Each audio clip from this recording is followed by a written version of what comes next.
নমস্কার সকলকে। আগের দিনের যে ব্লগটা দিয়েছিলাম সেখানে শিকাগো শহরের যে আর্কিটেকচার বোট রাইড সেইটার ট্যুরটা শেয়ার করেছিলাম। আজকে শিকাগো শহরটাকে কিভাবে আমরা ঘুরে দেখলাম সেটাই আপনাদের সাথে সেই অভিজ্ঞতাটা ভাগ করে নেব। এখন এই যে গাড়িটা চড়ে আমরা ঘুরছি এটা উবের থেকে বুক করা একটা গাড়ি। এই গাড়িটা হচ্ছে টেসলা কার। এই গাড়িটা অদ্ভুতভাবে গাড়িটার বাইরে থেকে দেখে বোঝা যায় না, কালো কাঁচ, কিন্তু গোটা গাড়িটাই কাঁচের মতো। মানে এই যে আমি দেখাচ্ছি এখন ছাদ থেকে, পাশ থেকে, এই যে এটা গোটা ছাদটাই পুরো কাঁচের গাড়িটার। এটা কিন্তু গাড়ির ভিতর থেকে করা ভিডিও। এখন তো খুব বিখ্যাত টেসলা গাড়ি, আমাদের ইন্ডিয়াতেও এখন লঞ্চ হয়ে গেছে, কিন্তু এই গাড়িতে চাপার অভিজ্ঞতা আমার কাছে ইউনিক। এই দেশে রয়েছি বলে এটা সম্ভব হলো, তো সেই অভিজ্ঞতাটাই ভাগ করলাম। আমরা এখানেও সৌরভের এক বন্ধুর বাড়িতে এসে উঠেছিলাম, তো সেখান থেকে গাড়ি নিয়ে আসিনি। প্রথম আমরা শহরটা ঘোরার জন্য যে জায়গাটা এসেছি সেটা হচ্ছে শিকাগোর যে স্কাই ডেক এখানে। তো গাড়ি নিয়ে আসিনি তার কারণ শিকাগো শহরটাতে খুব কাছাকাছি, শহরের মধ্যেই বিভিন্ন জায়গায় ঘুরবো, হেঁটে ঘুরে নেওয়া সম্ভব, গাড়ি পার্কিংয়ের একটু অসুবিধা থাকে তাই জন্য। আর এই যে স্কাই ডেকের ভিতরে এই যে প্যাসেজটা, এটা কি সুন্দর, দেখুন কি সুন্দর একটা মেট্রো রেলের মতো করা হয়েছে। এটা দিয়ে হেঁটে হেঁটে ভিতরে যেতে হবে লিফট পর্যন্ত। তো এই যে জানলাগুলো দিয়ে এমন স্ক্রিন সেট করা হয়েছে যেগুলো মনে হচ্ছে যে এটা যেন একটা ট্রেনে চেপেছি, মেট্রো ট্রেনে, এবং সেটা চলে যাচ্ছে। কিন্তু আসলে ব্যাপারটা এরকম না, এই প্যাসেজটার মধ্যে দিয়ে শুধু আমরা পাস করছি 110 তলা উঁচু থেকে, মানে, আর এটার উচ্চতা প্রায় 1353 ফিট মতো।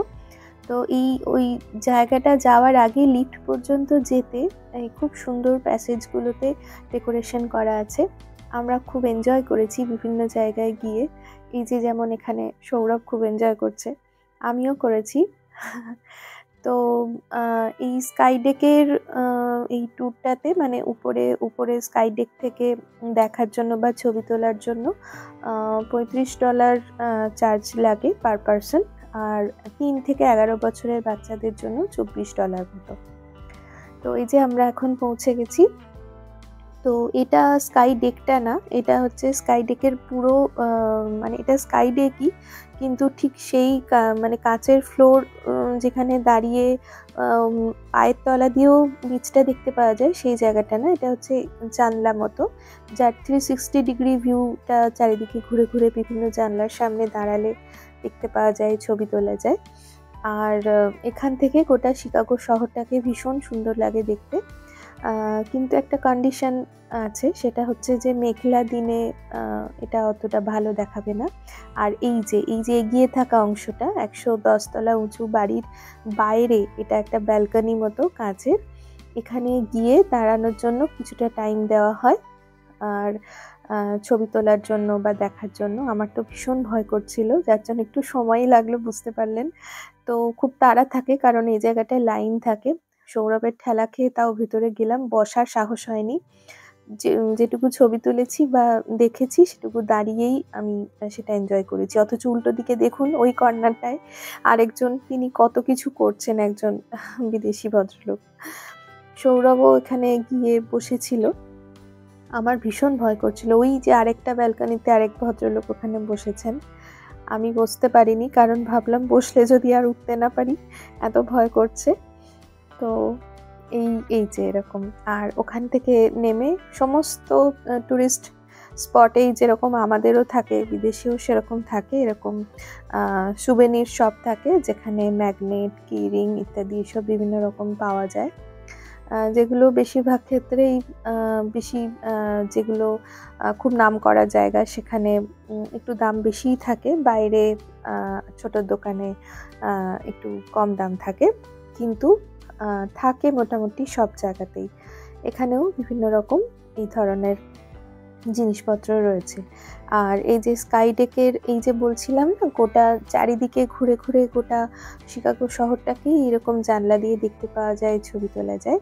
ওই বাইরে বেরিয়ে থাকা কাঁচের ব্যালকনিটা ছাড়াও ওখানে না গেলেও বাকি এমনি স্কাই ডেকের বিভিন্ন বড় বড় উইন্ডো থেকে দেখতে পাওয়া যাবে। এবং এটা ছাড়াও উইলিস টাওয়ার বলে একটা টাওয়ার আছে, আরও এরকম আছে।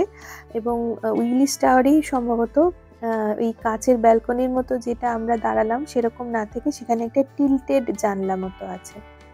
তো যাই হোক, এটা আমাদের স্কাই ডেকের এক্সপিরিয়েন্স। আমরা ওপর থেকে এখন নিচে চলে এসেছি এবং নিচ থেকে ওপর দিকে তাকিয়ে ভাবছি কি করে ওইখানটায় দাঁড়িয়েছিলাম, কত উঁচু, দেখতেই পাওয়া যাচ্ছে না। তো সেখান থেকে আমরা এবার হেঁটে হেঁটে চলে যাচ্ছি শহরটা, গোটা শহরটাই হেঁটে দেখতে খুব খুব ভালো লাগবে। তো আমরা এখন যেদিকে যাচ্ছি সেটা হচ্ছে দি আর্ট ইনস্টিটিউট অফ শিকাগো, সেই দিকে আমরা যাচ্ছি। এই সেই বিখ্যাত জায়গা যেখানে এসে সমস্ত ভারতীয়র মন খুবই ইমোশনাল হয়ে যায়। হ্যাঁ, তার কারণ তো আমাদের স্বামীজি, যিনি 1893 সালের সেই যে 11ই নভেম্বর বিখ্যাত বক্তৃতা রাখলেন, যার পর বিশ্ববন্দিত হলেন নিজে এবং সম্মানিত করলেন নিজের দেশকে। আজও আমরা তার জন্য গর্বিত। এই স্থানে আসতে পারাটা একটা অত্যন্ত সৌভাগ্যের বিষয়। এবং এই ইনস্টিটিউটের এই আর্ট মিউজিয়ামের ভিতরে যে কক্ষে স্বামীজি বলেছিলেন সেখানেও নিয়ে যাব আপনাদের। এই যে সিঁড়িটাতে, এই ইনস্টিটিউটের ভিতরে সিঁড়িটাতে কিন্তু ওনার সমস্ত বক্তৃতাটা লেখা আছে। এটা একজন ভারতীয় এটি করেছেন। আর এই যে জায়গাটা, এই যে সেই হল, যদিও এই ডায়াসটা পরে রেনোভেট হয়েছে বা ডায়াসটা অনেক সময় ঘুরিয়েও দেওয়া হয়, এই হলটা প্রতিদিন খুব সামান্য সময়ের জন্য খোলা হয়। এই যে সামান্য সময়ের জন্য খোলা হয় এবং সেখানে ওই ভারতীয়রা যারা জানেন তারাই মেনলি এখানে আসেন। ভীষণ একটা ইমোশনাল ফিলিং হয় এই জায়গাটা এলে, অবশ্যই খুব ভালো লেগেছে আমাদের। এছাড়াও শিকাগোতে একটি স্ট্রিট আছে স্বামীজির নামে। এই যে জায়গা, এটা গাড়ি থেকেই তুলতে হয়েছে কারণ ন্যাশকারের একটা রেস ছিল, সেই জন্য কিছু রেস্ট্রিকশনস ছিল, আমরা এখানটায় হেঁটে যেতে পারিনি। এই যে ট্রাফিক সিগন্যালটা দেখতে পাওয়া যাচ্ছে, তার থেকে যে সবুজ রঙের একটা ফলক লেখা আছে, স্ট্রিটের নাম লেখা আছে, এখানেই স্বামীজির নামাঙ্কিত একটি ফলক আছে ওই স্ট্রিট দিয়ে। ওই স্ট্রিটটার নাম স্বামীজির নামে। এটা একজন ভারতীয় হিসেবে আমাদের কাছে খুবই গর্বের। ব্রিটিশ অধ্যুষিত সেই অন্ধকার সময়ের মধ্যে দাঁড়িয়ে সেই সময়ে স্বামীজি গোটা পৃথিবীতে তার এই জ্ঞানের যে বিচ্ছুরণ ঘটাতে পেরেছিলেন তা এক কথায় তুলনাহীন।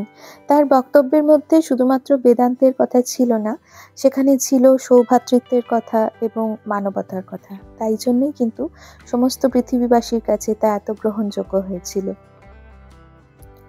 যাই হোক, শিকাগো শহরটা খুব সুন্দর। আর এই যে এখানে দেখতে পাওয়া গেল ট্রাম্প টাওয়ার, আমরা সবাই জানি যে শিকাগোতে ট্রাম্প টাওয়ার আছে। আর তারপরে আমরা চলে এসেছি মিলেনিয়াম পার্ক বলে একটি জায়গায়, যেখানে ওই যে একটি ধাতব মেঘের টুকরের মতো পড়ে আছে, যেখানে শিকাগোর 360 ডিগ্রি ভিউ পাওয়া যায়। তার ওই ক্লাউডটার মধ্যে চারপাশের সমস্ত বিল্ডিংগুলোকে সুন্দর করে দেখতে পাওয়া যায়। ভীষণ ভিড় যদিও এই জায়গাটা, আমার একটু ওভাররেটেড মনে হয়েছে, তবে খুব সুন্দর, খুব হ্যাপেনিং। একটু যদি ফাঁকা পাওয়া যেত তাহলে মনে হয় ভালো লাগতো, কিন্তু ঠিক আছে, খুব সুন্দর। এই পার্কটা থেকে তার চারপাশে তাকালে খুব ভালো লাগে, এখানটায় হাঁটতে ভালো লাগে, এখানটায় বেশ একটা মেলার মতো জমজমাট ব্যাপার আছে, সেটাও ভালো লাগে। আর এই মেঘের টুকরের মতো যে ধাতব জিনিসটা রয়েছে, এই স্কাল্পচারটার এদিক থেকে ওদিক চলে যাওয়া যায়। এই জায়গাটাতেই সব থেকে বেশি ভিড় লক্ষ্য করলাম।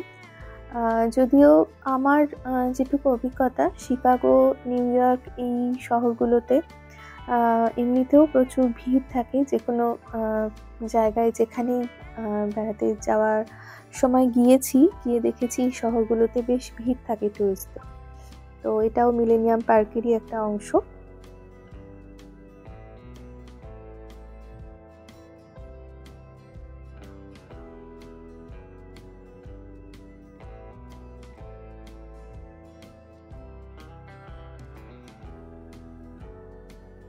বিদেশে এসে এরকম রিক্সা দেখতে আমাদের খুব এক্সাইটিং লাগে। এই রিক্সাগুলোতে অনেকে চড়ে, কিন্তু এই রিক্সাগুলোর প্রচণ্ড দাম। যাই হোক, এবার ওখান থেকে আমরা চলে যাচ্ছি আমাদের পরবর্তী ডেস্টিনেশনের দিকে। এই যে এরকম সাইকেল রাখা থাকে বহু জায়গায়, আমেরিকাতে আমি আগেও দেখেছি, এখনো দেখি। এখানে পে করে সাইকেল নিয়ে চালানো যায়, নিজের গন্তব্যে যাওয়া যায়, আবার ফিরে এসে রেখে দিতে হবে, এই রকমই নিয়ম। তো হেঁটে হেঁটে শহরটা ঘুরতে বেশ ভালোই লাগছিল।